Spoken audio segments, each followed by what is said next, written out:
Радіо Лада. Радіо Лада.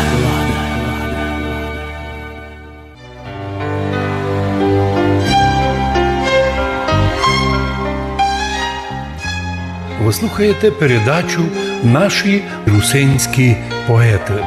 У нас Сергій Тудовший. Його стихи про його рідне село, про біографію.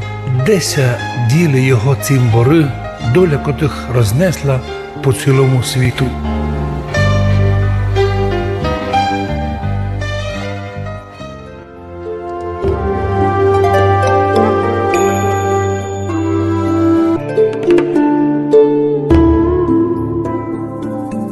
Десь те мої цімбори.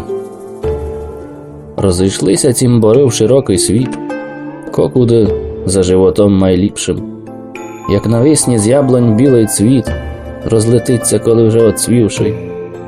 Десь те мої цімбори, в чужих краях, якся вам живе далеко від дому.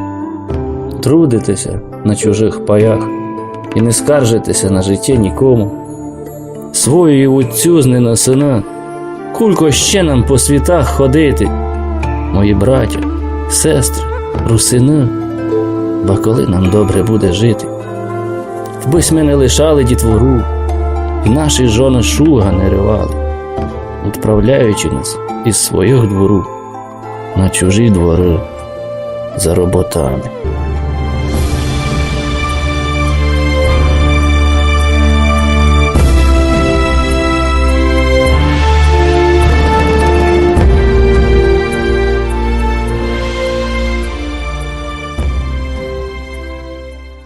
Радіо Лада. Радіо Лада.